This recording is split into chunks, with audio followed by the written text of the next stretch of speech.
Anak-anak sekalian, mari kita sekarang membahas topik berikutnya, yaitu kritis dan bertanggung jawab terhadap media massa. Kita buka dengan doa dalam nama Bapa dan Putra dan Roh Kudus. Amin. Kemuliaan kepada Bapa dan Putra dan Roh Kudus, seperti pada permulaan, sekarang, selalu, dan sepanjang segala abad. Amin. Tujuan pembelajaran kali ini adalah pertama, paham mengapa kita harus kritis dan bertanggung jawab terhadap media massa. Yang kedua, bagaimana kita bisa kritis terhadap media massa.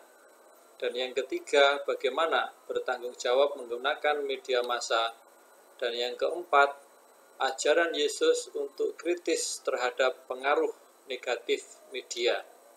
Dan kelima, memahami bentuk godaan sekarang dengan menggunakan pola godaan iblis terhadap Yesus.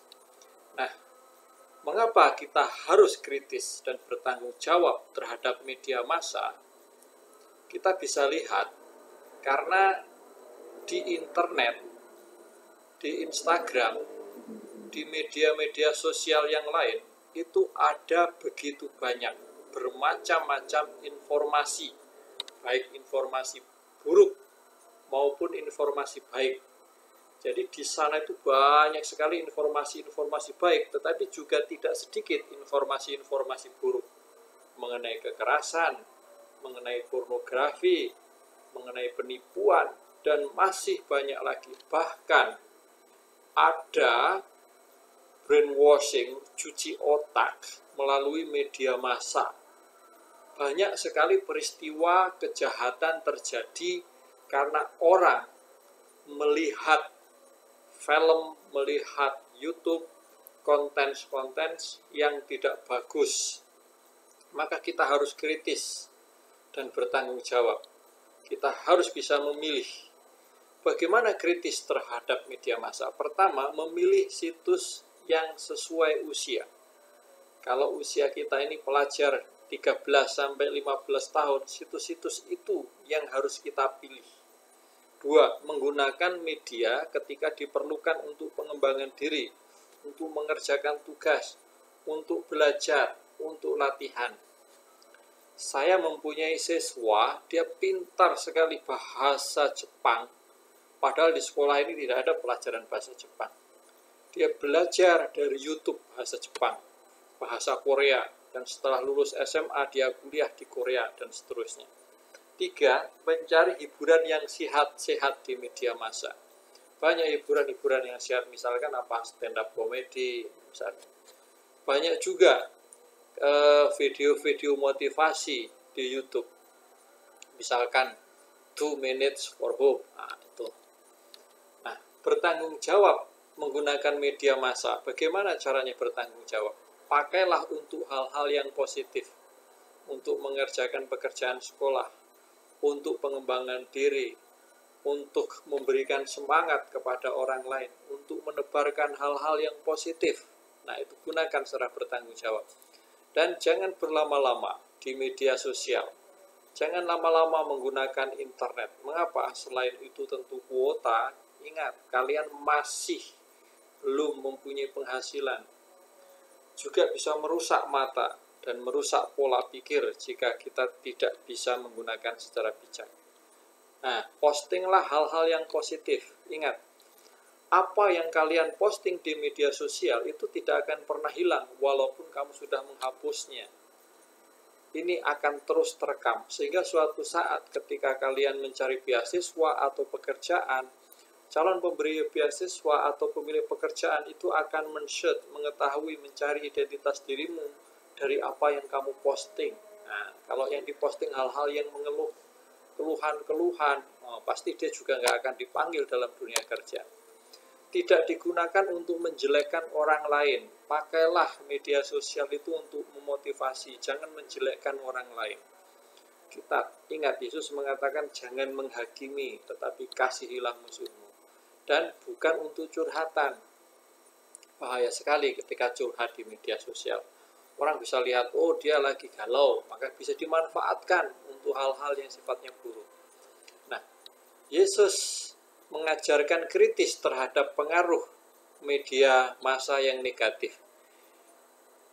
Gunakan akal budi, waspada, asah intuisi batin sehingga tahu tanda-tanda zaman. Yesus mengatakan demikian. Berjaga-jagalah dan waspadalah terhadap ragi orang-orang Farisi dan Saduki. Ini bisa diterjemahkan, berjaga-jaga itu gunakan akal budimu. Sadari ada pengaruh-pengaruh negatif dari media massa. Lalu Yesus mengatakan perumpamaan ini kepada mereka. Perhatikanlah pohon ara atau pohon apa saja. Apabila kamu melihat pohon-pohon itu sudah bertunas, kamu tahu sendirinya bahwa musim panas sudah dekat. Demikian juga jika kamu melihat hal-hal itu terjadi, ketahuilah bahwa kerajaan Allah sudah dekat. Artinya apa? Supaya kita itu mengetahui tanda-tanda zaman. Di media sosial itu banyak sekali berita-berita yang mengarahkan kita pada hal-hal tertentu. Maka kita harus hati-hati, harus paham sehingga kita bisa membatasi. Itu mengenai ajaran Yesus supaya kita kritis terhadap media yang negatif. Godaan iblis terhadap Yesus pada Matius 4 ayat 1 sampai 11 itu ada 3. Godaan pertama, jika engkau anak Allah, perintahlah supaya batu-batu ini menjadi roti. Dan Yesus mengatakan, manusia hidup bukan hanya dari roti, tetapi dari firman Allah. Godaan pertama itu bisa disamakan dengan apa? Dengan godaan-godaan yang sifatnya seksual, yang fisik, kenikmatan seks, kenikmatan fisik, maunya makan terus, nonton terus. Itu godaan-godaan yang pertama. Godaan yang kedua, iblis mengatakan, jika engkau anak Allah, jatuhkanlah dirimu ke bawah. Sebab ada tertulis mengenai engkau, ia akan memerintahkan malaikat-malaikatnya, dan mereka akan menatang engkau di atas tangannya, supaya kakimu jangan terantuk pada batu. Ini sebenarnya godaan apa? Godaan gengsi, harga diri, mencari pujian, hebat lo. Maka kita jangan terjebak, jangan jatuh kepada gengsi. Mau bertanya karena nggak tahu gengsi, malu kenapa harus gengsi? Ingat, gengsi tidak membuat orang pintar, tetapi orang pintar itu bergengsi.